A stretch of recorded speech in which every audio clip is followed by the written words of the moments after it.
Hi, everyone, and welcome back to a very interesting session I'm looking really forward to with the topic, how communities will transform our way of living. What really is co-living? A buzzword that has been subject to many discussions, or a viable model that can transform the real estate industry? Will communities have bigger importance in how we live? These are some of the questions we're going to discuss right now. And the panel is going to be joined by Vanessa Hale. Vanessa is the head of insights and residential research at BNP Paribas Real Estate, as well as the UK chair and global governing trustee of the Urban Land Institute. She has 20 years of diverse experience in global strategy and research. So please welcome on stage with me, Vanessa.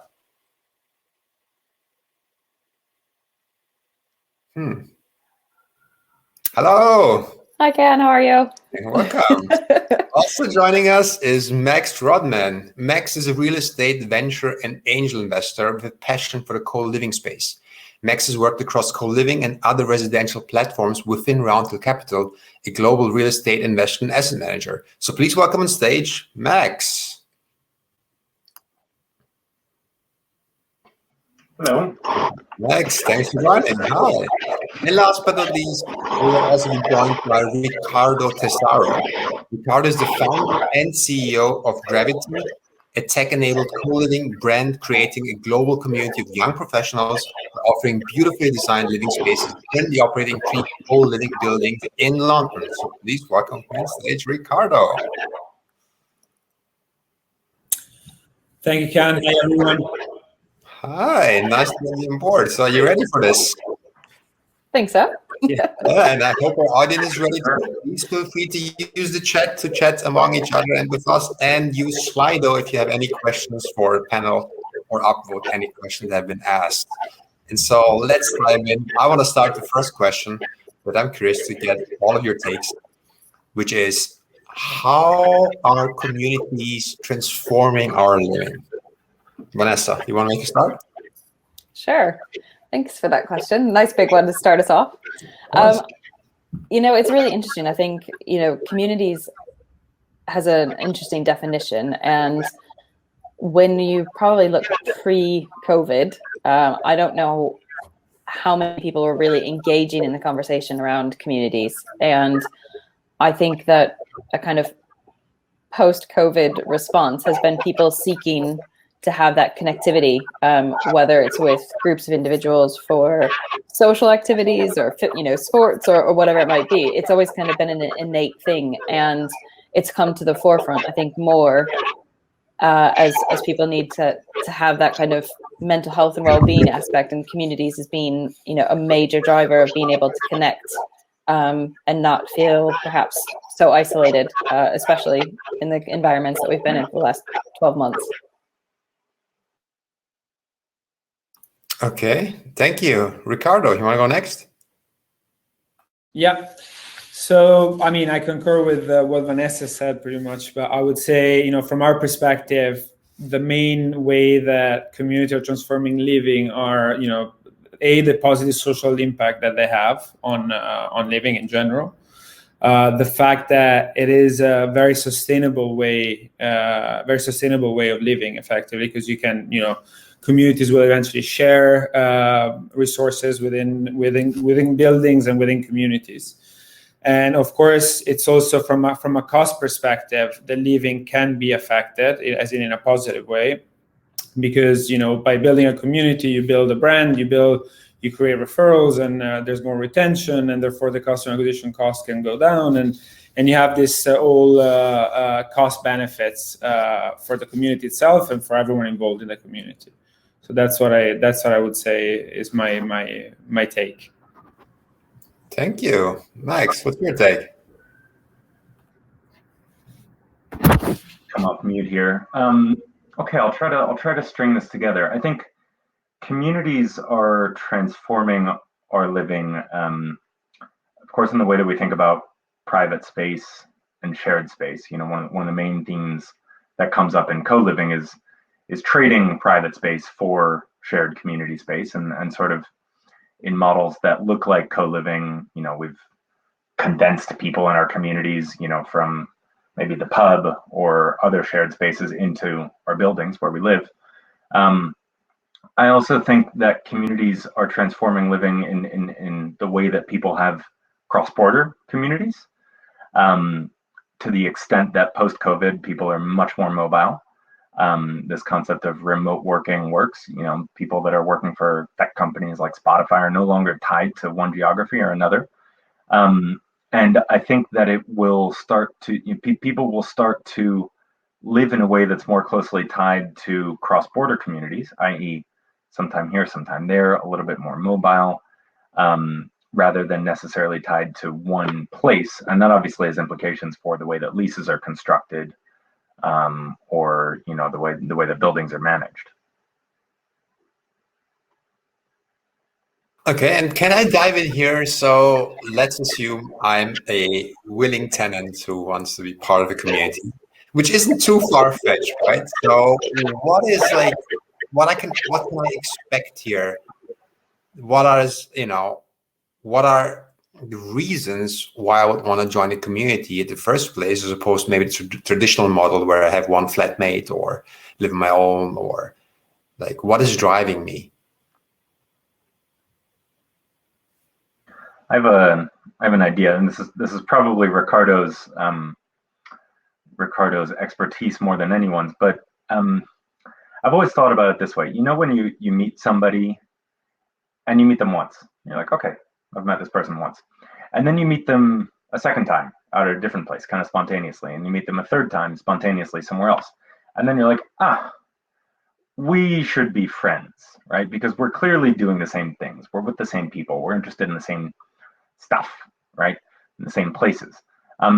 So I think that level of spontaneous interaction has an immense impact on the connectivity that we feel and the relationships that we form.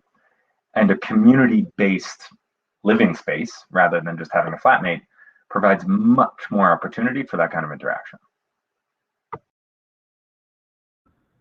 Spot on, Max. I think that was exactly it. I mean, on top of that, I would just add that, as you said, there's immediate support. You're moving into a building, or you move into you meet a new community, and eventually, say you're moving from another city, you're meeting a new community, and all of a sudden it's as if you were living in that place for a long time already, because it's very easy to integrate, it's very easy to make friends, and so on and so forth. The other big added value from my perspective is how being part of a community, and then this is a big selling point, I think, for a lot of brands out there, is if you're moving into a co-living building, or you're becoming part of a community, very quickly you will realize how the networking and collaboration effect can benefit you in the long term. Like we had, within our buildings, we had a number of companies, a number of startups that were started out of the networking that took place within the community. So I think that's a really powerful tool, and it's something that should definitely be taken into consideration when considering moving into a co-living space or becoming part of a new community.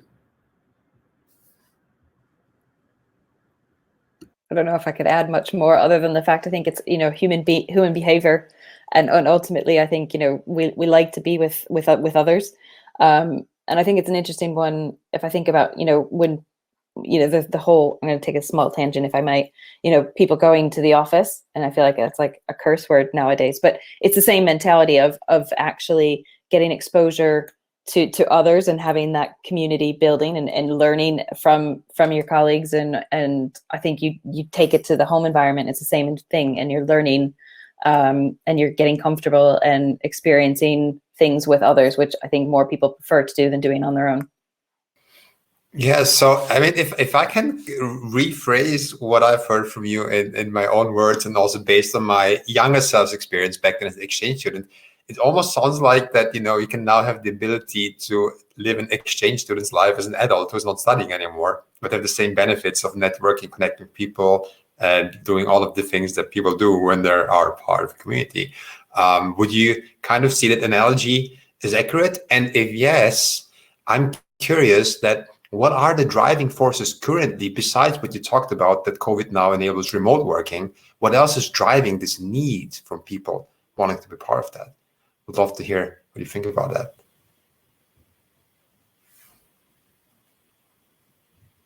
Whoever wants to go first, Riccardo. All right, I'll start. I think I'll start from the driving forces. To me, the main driving forces are, well, first of all, there's a shift in the working dynamics globally. I think there's an approach to flexible working, which is obviously growing month on month now, especially during the pandemic and eventually after the pandemic, I think.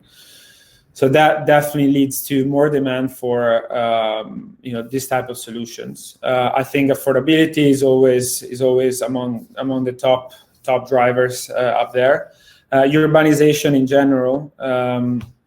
Obviously people have been floating to cities for decades, and in my opinion, that will continue everywhere in the world.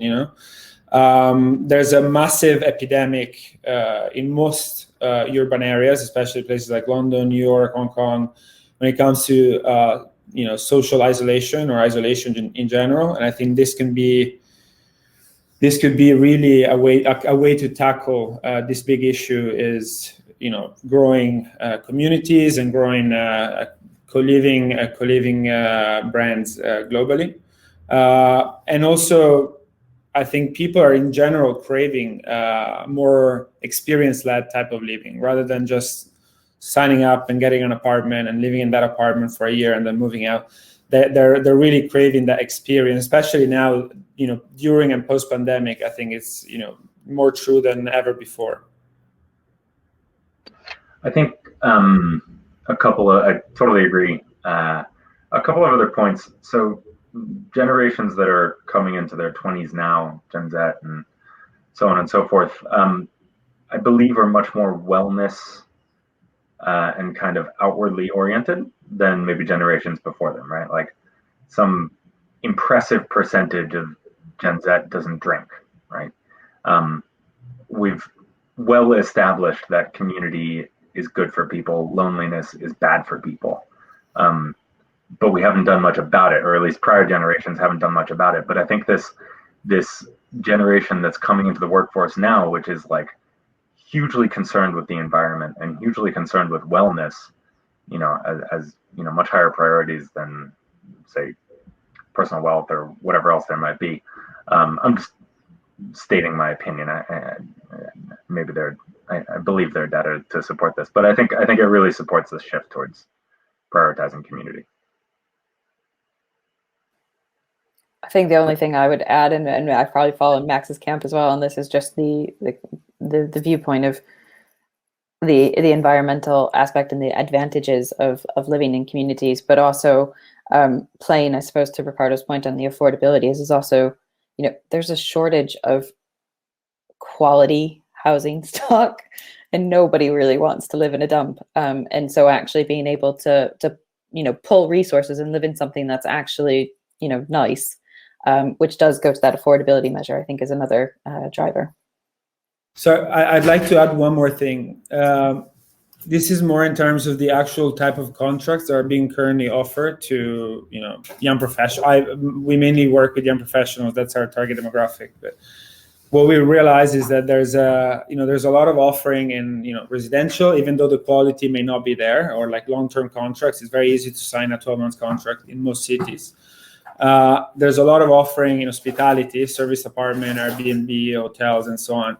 So from 1 night to 90 nights, a lot of offering. From 12 months plus, a lot of offering. But in between, there's really not that much in the market. And demand is changing. Like people are not looking for 12, 24, 36 months contracts anymore and don't want to pay hospitality prices. So that in-between segment, it's where we're focusing on, and where I think the demand will, it's one of the main driver really for demand for products like.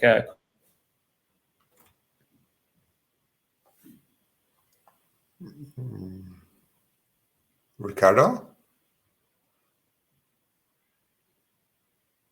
is he frozen to you too, Vanessa and Max? Okay, so I'm not the only one.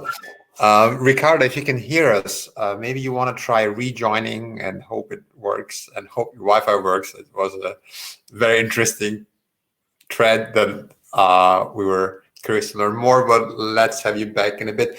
And meanwhile, Vanessa and Max, the trend that Riccardo has been talking about, that this in between span of duration, I want to say, do you think it's influenced by people not wanting to commit to one specific location for such a long time and want to have the ability to have optionality to change locations more than they used to have? Is that one of the driving forces, you think? Max, no, Vanessa, go ahead. Thanks. I think that I think if nothing to be taken away from the last 12 months would be the fact that the world is uncertain, and so having that flexibility, especially to Riccardo's point of looking at young professionals, it makes 100% sense to me that would be something that they'd be seeking, and trying to find that kind of prime gap of not necessarily a 24-month lease, but looking for something slightly longer than 90 days. That seems to make sense to me. So in other words, just to get clarity on this, the experience of not being a tourist somewhere, still being able to connect, but not the experience of fully committing to a place and trying to want to build a life there. So like the experience is something in between then too, right? Riccardo, you were on thread before. Maybe you want to continue on this. Yeah, I mean, I think it's really one thing is affordability. So people, if you're moving to London from New York tomorrow and you have a new job, you might have a 6 months contract. In that case, you want to have a 6 months contract on your apartment as well. So you don't want to sign up on 6 months for 6 months on Airbnb. That's a given. On the other end, we have people that are moving to London from Hong Kong, let's say, and they might have a 12 months contract or even longer in terms of employment contracts, but they don't want to commit to a long-term contract right away because they have no friends in London. They have no knowledge of London as a city. So before committing to a longer-term contract, they want to get to know the city. They want to make some friends, and then eventually, after 6 months or 9 months or 12 months, they'll potentially move out and get a more long-term solution, as in like a 12 months, 24 months contract or longer. So I think that's what we're seeing at the moment, and I think the demand for this type of demographic is only going to increase going forward. Okay, so now let's take this from the demand side and go a bit to the supply side. So how do we translate this transforming needs into actually housing? How do the concepts look like?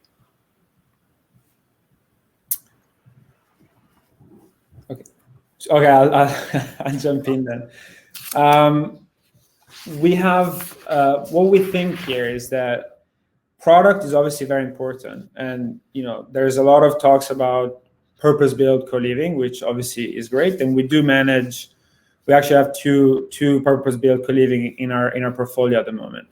But we also think that co-living is not necessarily translated to purpose-built. It can be adapted to traditional residential. It can be adapted to multifamily and so on and so forth. It's not really the product itself, even though obviously there's an element of design which is very important, and it has to be data driven from the developer or the operator.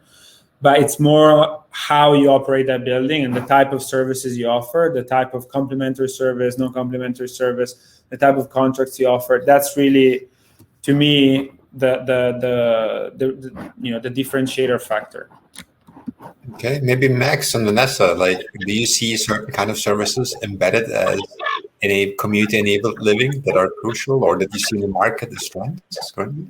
Yeah, I think, so following on or building on Riccardo's point, I totally agree. There's purpose-built co-living, and then there are other kinds of co-living, or maybe it's just shared living, right? Can I just, Max, jump in? What's the difference between co-living and shared living? Okay, so this is sort of my own vernacular, and I would draw the difference at, is there some sort of service level? Is there community management? Is there somebody employed who is, their express purpose is to help organize things for the tenants and events and programs? And I actually think that co-living. Sorry, that would be co-living, right? If there's someone. Yes, that's co-living. So, and shared living could be people who share a space or a building,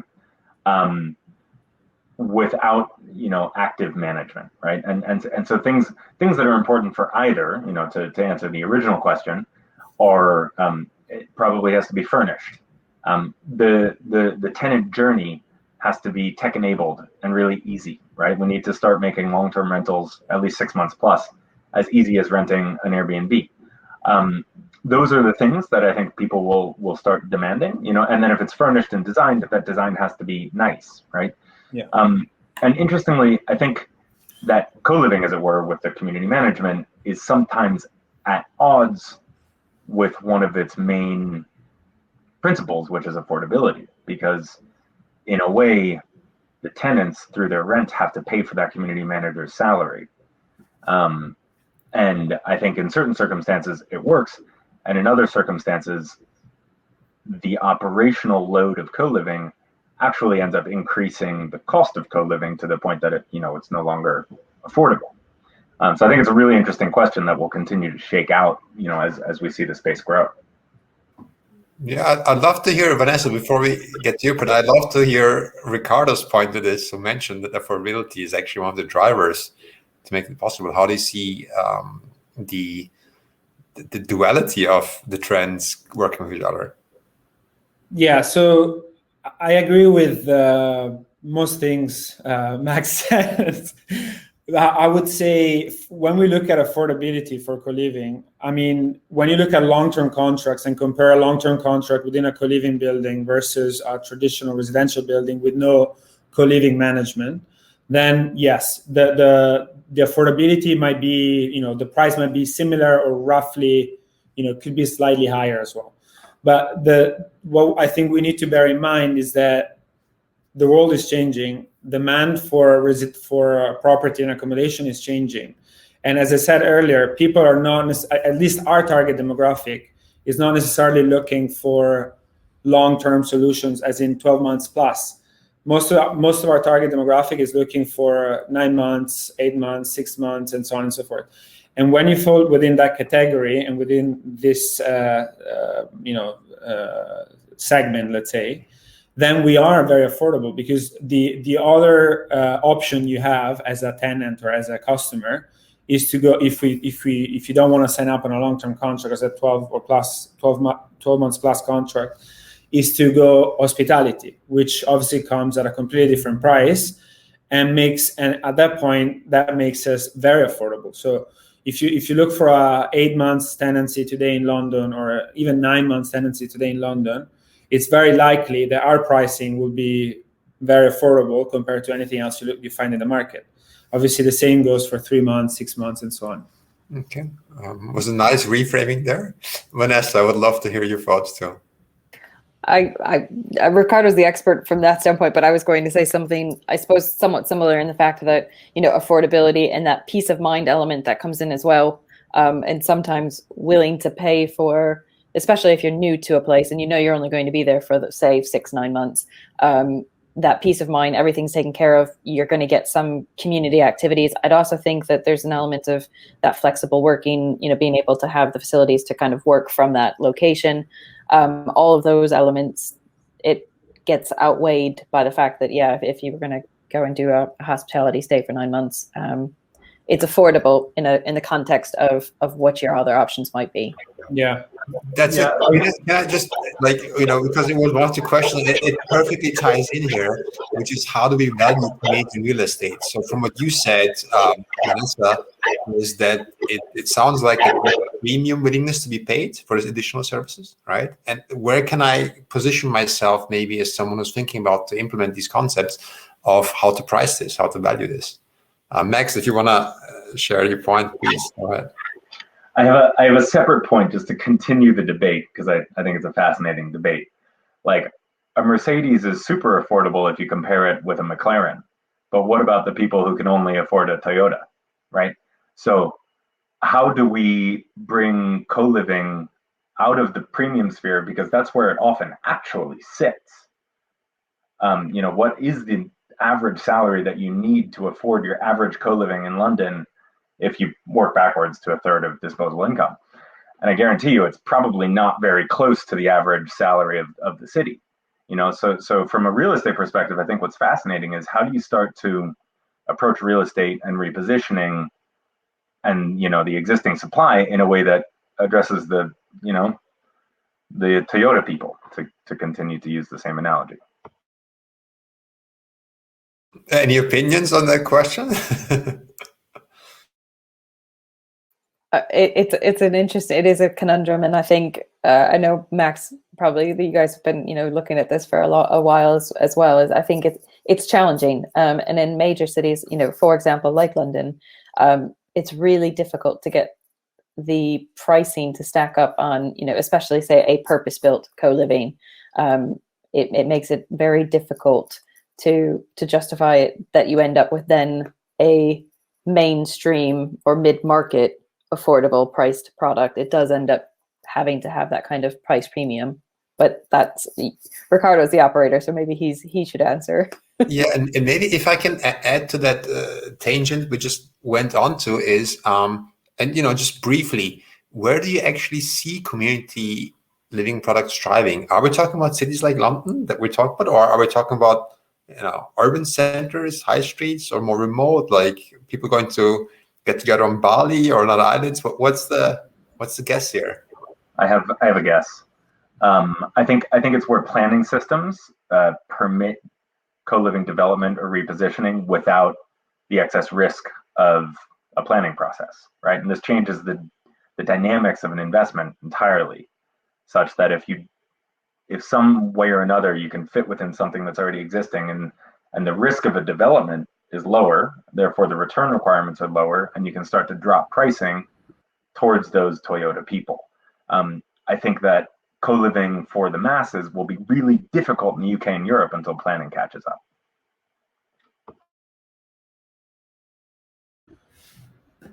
Yeah, I mean, to add to that, I'd say, yeah, we think co-living obviously goes very well within urban centers. Obviously, we're just in London at the moment, but we have a very specific target demographic, so it's not the right answer. It's the right answer for us. Like when we look at opportunities in real estate, we typically want to be no more than 30 minutes away with public transport from the main business hubs within London, because we know that our target demographic most likely will work in this business hubs, whether it's the City, Paddington, Canary Wharf, and so on and so forth, Victoria. So that's our the first screening we do is can it be reached within 30 minutes? How far is it the main public transport station from the site? And that's really what we're looking at. I think going forward, there will be more and more demand for more retreat type location for co-living, but I think that's very different business model. Probably more, if we're focused on midterm, long-term stay, that's probably more of a short to midterm type of play, which is again closer to the hospitality market and the residential market. Sorry for interrupting you, Riccardo. I'm just being mindful of time, and we still have questions piled up in Slido. Maybe Vanessa, just quickly, where do you see co-living actually thriving? Which areas? I would have said in the past, I would have said urban or exactly retreat. I think that I feel like I'm on like the COVID campaign here. The post-COVID, the high street decimation of retail, and to Max's point of planning opportunities and where we could see that. I could see some high streets. I'm putting UK hat on, where there might be opportunities to see co-living that you wouldn't necessarily expect, but have a housing need, and co-living would fit that gap. Okay, thank you. So as we're almost getting to the end, and there's still many questions, I'd kindly ask you to give as brief answers as possible, so we can take as many questions as possible. And the first one is an interesting that I would like to take, which is, do you see? Where did the question? Here is it. Do you believe co-living could be a concept that works well for elderly people? Yeah. I do, from the standpoint, I know we've done quite a lot of work in the later living space, and the concept of renting as you get older seems slightly foreign, but actually there is an audience that's looking for that as an opportunity, because they've caught on to the you only live once. Okay. Riccardo. The mother of a friend of mine is trying to start a co-living project in Texas called the After Party. Okay. Yeah, I mean, I completely believe that it can be done for a more elderly generation. I think multi-generational co-living would be also very good. Interesting. Thank you. There's another question that's also interesting. Do you see the current flat share market, e.g. spare room, replaced with professional shared living operators? Yes. Okay. I think it's inevitable. Sorry. Like spare room, the product is pretty brutal.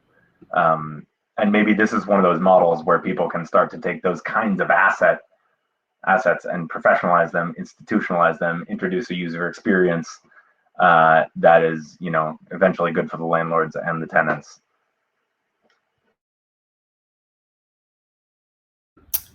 Yeah, I agree. I mean, we are pretty much doing it already in some of our buildings. They're more traditional residential building where we give them that co-living angle. There's a few, obviously the flexibility, the all inclusiveness of the contracts, the basic service layer, non-complementary service layer. So 100%, I think slowly that will be replaced. Obviously, maybe not individual apartments, but on scale, I think it definitely can be replaced. Thank you, Vanessa. Do you agree or any? Oh, yeah, okay. Then, Riccardo, there's a question specifically for you. Riccardo, operating cost for managing co-living is quite high. How do you balance between offering excellent community service and maintaining your margins? Okay, so I think operating costs for co-living operators are, I wouldn't say they're particularly higher compared to traditional residential. On residential, you have a much higher customer acquisition cost or tenants acquisition cost. So I think that's something that must be taken into consideration.